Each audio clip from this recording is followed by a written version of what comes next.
آج کل صوبے میں گندم اور آٹے کے حوالے سے کافی ڈسکشن ہو رہی ہے، اور یہاں پہ آٹے کے نرخوں میں اور گندم کے نرخوں میں بھی اضافہ ہوا ہے۔ تو میں کچھ چیزوں کی وضاحت کرنا چاہوں گا۔ گندم کی قیمتیں اور آٹے کی قیمتیں پورے پاکستان میں اس کے ریٹ میں اضافہ ہوا ہے۔ پاکستان کے اندر مختلف شہروں میں اس قیمت میں 40% سے لے کے 58% تک اضافہ ہوا ہے، جبکہ خیبر پختونخوا میں یہ اضافہ 68% تک، جو ہائیسٹ ریکارڈ کیا گیا ہے وہ 68% تک ریکارڈ کیا گیا ہے۔ اس کی بنیادی وجہ جتنا بھی ابھی تک ہم نے اس پہ خیبر پختونخوا کی جو بھی فوڈ ڈپارٹمنٹ کے ذمہ داران ہیں اور ہمارے صوبے کے فلور ملز کے جتنے بھی لوگ ہیں، ان کی مشترکہ اجلاسوں میں یہ بات سامنے آئی ہے کہ پنجاب میں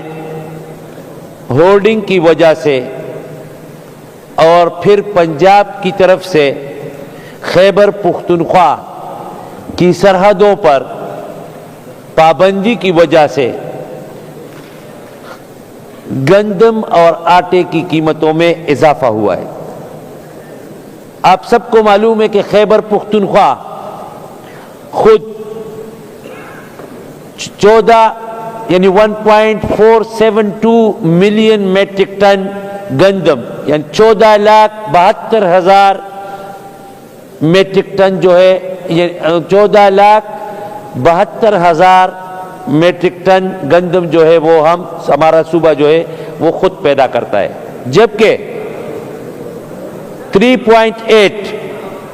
ملین میٹرک ٹن جو ہے یہ ہمیں آٹے کی شکل میں یا گندم کی شکل میں خیبر پختونخوا میں پنجاب سے آتا ہے، کیونکہ ہمارے پاس جو بھی لسٹ ہے ہماری مرکزی حکومت کے اندر، اس میں اس صوبے کے پاس اختیار نہیں ہے کہ وہ کسی اور جگہ سے یا باہر سے گندم جو ہے وہ صوبے میں لا سکے۔ ان حالات کے اندر پنجاب کی حکومت میں پہلے بھی یہ کرتے آئی ہے،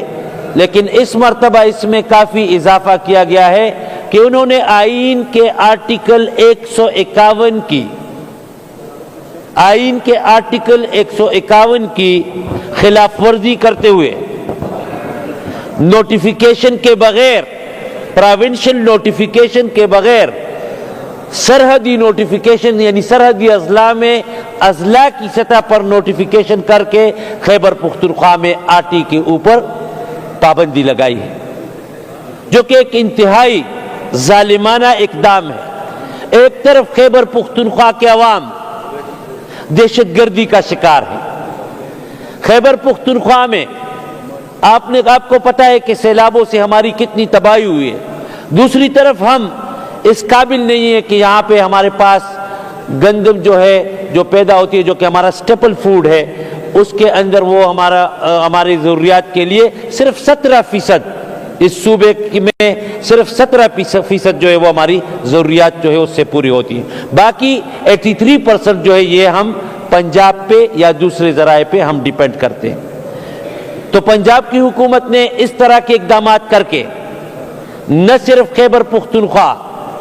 کے عوام کے لیے ان کے اندر بے چینی پیدا کر دی ہے، ہمارے مشکلات پہلے سے جو کہ ہمارے عوام مشکلات کا شکار تھے، دہشت گردی پھر اس کے بعد سیلاب، ان حالات کے باوجود انہوں نے ہماری سرحدیں بند کر دی۔ کچھ لوگ کہتے ہیں کہ یہ ہمیں مشترکہ ہم اس کے خلاف اقدام کریں گے، ہم ان کے اس جذبے کی تعریف کرتے ہیں، لیکن ساتھ یہ بھی یاد دلانا چاہتے ہیں کہ 1 سال پہ ہم گندم خرید رہے تھے تو ہمارے اوپر مختلف قسم کے الزامات لگائے جاتے تھے، کرپشن کے الزامات لگائے جاتے تھے، زمین اور آسمان کے کلابے ایک کیے جاتے تھے۔ ہم جذباتی تقریریں نہیں کرنا چاہتے، لیکن ہم دوسروں کو حقائق سے ضرور آگاہ کریں گے، اور وہ حقائق سے آگاہ کرنا بہت زیادہ ضروری ہے، کیونکہ اس وقت یہ بات سوشل میڈیا پہ، الیکٹرانک میڈیا پہ، پرنٹ میڈیا پہ کہ خیبر پختونخوا میں 3,900 روپے پہ جو گندم خریدی جا رہی تھی، تو یہی کہا جاتا تھا کہ اس کے اندر بہت بڑے پیمانے پہ کرپشن ہو رہی۔ میں آج کہتا ہوں کہ اس وقت ہمارے پاس صرف ایک ہی سورس باقی رہ گیا ہے، اور وہ اس سورس کا نام ہے پاسکو، جو کہ پاسکو کو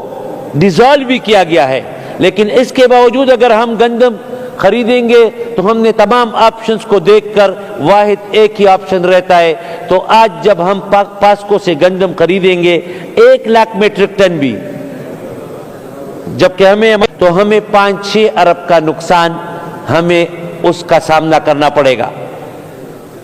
اس وقت ہم نے 10 ارب روپے بچائے تھے، اگر ہم 1,00,000 ٹن اس وقت مزید بھی خریدتے تو ہم 15 ارب روپیہ جو تھے وہ بچا سکتے تھے، لیکن اس وقت جب ہم 1,00,000 مزید خریدیں گے اگر آج کے جو ریٹ سے، تو ہمیں 5 ارب کا مزید نقصان اٹھانا پڑے گا۔ اس کا کون ذمہ دار ہوگا؟ ہم مشترکہ قرارداد لائیں گے، لیکن میں اپنے دوستوں سے یہ اپیل بھی کرتا ہوں جو کہ یہ حکومت کے اندر بیٹھے ہوئے، ایک یہ کام بھی کرے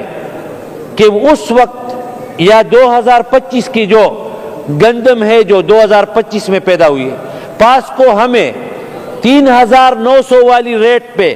وہ گندم ہمیں مہیا کرے۔ وزیر اعظم صاحب سے وہ یہ لوگ بات کریں، یہ جو ہے ہماری جہاں جو جتنی بھی پارٹی اقتدار میں ہے، میں ان سے کہتا ہوں کہ وہ وزیر اعظم صاحب سے بات کریں کہ وہ ECC کی میٹنگ میں پاسکو کو اس کی منظوری دیں، کیونکہ اس کی منظوری کے بغیر ہمیں جو ہے آج کے ریٹ پر جب گندم ہم خریدیں گے یا آٹا جو بھی ہم گندم خریدیں گے، تو اس کے لیے ہمیں 500 ارب کا نقصان اٹھانا پڑے گا۔ اس 5 ارب کا ہم کس سے پوچھیں گے؟ 5 ارب کا جو نقصان ہوگا یہ کس کے ذمہ آئے گا؟ اس کا ذمہ دار کون ہوگا؟ یہ سوال بھی ہم پوچھنا چاہتے ہیں۔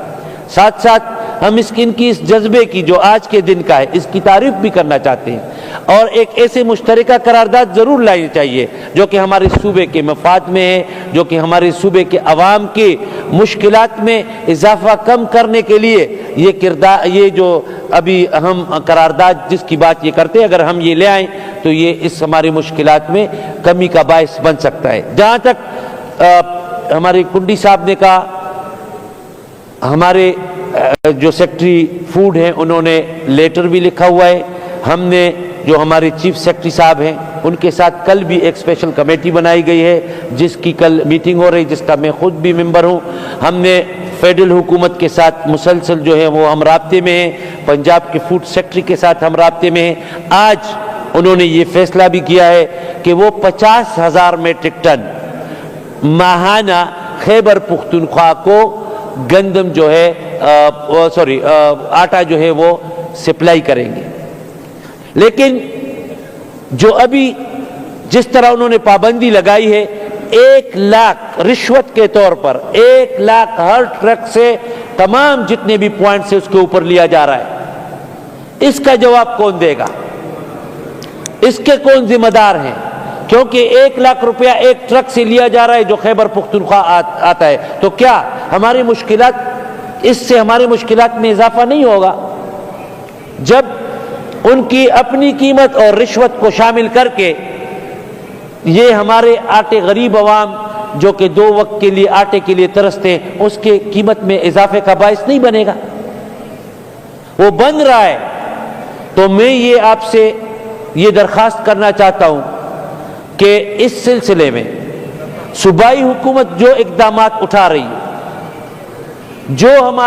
جو ہماری پالیسی ہے آئندہ کے لیے، ہم تو گندم مزید نہیں خریدنا چاہتے۔ ہم نے یہ فیصلہ کیا ہوا ہے کہ ہمارے پاس سورس جو ہے وہ ایک ہے، ہم کیوں گندم خریدیں؟ پاکستان میں 33 ملین میٹرک ٹن پاکستان کی ضروریات ہے، اس کے اندر صرف 0.11 ملین میٹرک ٹن جو ہے اس کی ڈیفیشنسی ہے. تو یہ تو نیگلیجبل ہے, یہ تو کوئی کمی نہیں ہے. اس لیے پاکستان میں تمام ذخائر جو موجود ہونے چاہیے پاکستان کی آبادی کے لیے وہ مکمل ہیں, وہ اس وقت ضرورت کے مطابق پاکستان میں یہ ذخیرہ موجود ہے. تو ہم کیوں مزید جو ہے ریٹ بڑھانے کی وجوہات کیا ہے؟ ہمارے اوپر پابندی لگانے کی, یہ ہمیں اس بات کی سزا دی جا رہی ہے کہ ہمارے صوبے میں فلڈز آئے ہیں اور ان فلڈز کے نتیجے میں اب آپ مزید ہمیں مشکلات کا شکار کرنا چاہتے ہیں. یہ صورتحال سب کی طرف سے چونکہ سب لوگ یہ دیکھ رہے تو آج سب لوگوں نے آج اس کا اعادہ اس لیے کیا ہے کہ مشترکہ قرارداد جو ہے وہ پیش کی جائے اور ہم اس کا خیر مقدم کرتے ہیں. جہاں تک ہمارے صوبے میں اس وقت 14,500 میٹرک ٹن ہماری یہاں پہ صوبے میں ڈیلی ہماری ضروریات ہیں, جس میں ہم خود گرائنڈنگ کرتے ہیں صرف 1500 کی, اور 13,000 میٹرک ٹن جو ہے یہ ہمیں پنجاب سے آٹے کی شکل میں اور ساتھ ساتھ یا گندم کی شکل میں خیبر پختونخوا میں آتا ہے. اکثر لوگ یہ سوال پوچھتے کہ یہ ہمارے صوبے کے اندر یہ سب لوگوں کے ذخائر جو ہیں یہ موجود نہیں ہے. ایک میں بات کلیئر کرنا چاہتا ہوں, صوبے میں کبھی بھی ذخائر نہیں ہوتے. یہ ذخائر جو ہوتے ہیں یہ اسٹریٹجک ریزروز ان کو کہا جاتا ہے, اور یہ کسی بھی صوبے میں اس وقت خیبر پختونخوا میں ہماری ضروریات کا 5.1%, پنجاب میں ان کی ضروریات کا 8.6%, سندھ میں ان کی ضروریات کا 20% اور بلوچستان میں 1.2%. اس وقت ان کے ذخائر میں اتنے یہاں وہاں پہ موجود ہوتے ہیں. ہماری جو ابھی جو وفاقی حکومت نے فیصلہ کیا ہے پاسکو کے ڈیزولوشن کے بعد کہ ہمارے پاس 10% ہر صوبے کے ساتھ یہ ریزرو ہونے چاہیے. یہ نہیں ہے کہ یہ ساری گندم اور پھر خاص کر ہمارا صوبہ جو ہے جو کہ ہمارے پاس اپنی گندم 1.4 ملین میٹرک ٹن سے زیادہ نہیں ہے, لہٰذا یہاں پر آپ کوئی 3.8 ملین میٹرک ٹن جو ہے وہ ذخائر کے اندر نہیں رکھ سکتے. ہمارے پاس سپیس اتنا نہیں ہوتا اور نہ کوئی تمام ذخیرہ جو ہے وہ سارے سال کے لیے رکھتے ہیں. یہ ایک طریقہ کار ہوتا ہے اور اسی طریقہ کار کے مطابق ہماری گندم کی پوزیشن جو ہے اگر پنجاب پابندی ہٹا دے تو آج یہاں پہ کوئی بھی اس قسم کی صورتحال نہیں ہے. اور یہ ہر سال جب بھی یہ ریلیزز کے پیریڈ آتے ہیں تو اس میں پنجاب جو ہے اس قسم کی صورتحال جو ہے وہ بناتا رہتا ہے. آپ پچھلے ریکارڈ دیکھیں, ستمبر کے ریٹس دیکھیں. یہ اچھا اس مرتبہ چونکہ گندم کی پیداوار بہت زیادہ ہوئی تھی اور اس کے ریٹ بڑے نیچے آئے تھے. آپ گزشتہ سالوں کے ریکارڈ دیکھیں تو ابھی بھی ہمارا یہ 34% تک ہر سال جاتے تھے. اس مرتبہ یہ 28% پہ ہیں, لہٰذا ابھی تک ہم اس لیول پر نہیں پہنچے اور نہ ہمیں پریشانی کی کوئی ضرورت ہے. انشاءاللہ تعالی ہمارے ریٹس جو ہیں ہم پورے پنجاب کے ساتھ مسلسل وہاں پہ ان کے ساتھ ہماری بات چیت چل رہی ہے اور مرکزی حکومت کے اوپر بھی ہم لوگ, اور آج کی جو مشترکہ قرارداد آ جائے تو ان پہ مزید بھی پریشر آ جائے گا. تو میں اسپیکر صاحب سے بھی درخواست کرتا ہوں کہ وہ ایک مشترکہ قرارداد کے لیے جو بھی طریقہ کار ہے اس کو اختیار کر کے آپس میں کنڈی صاحب سے بھی کہوں گا تاکہ اس کو ہم پیش کر سکیں.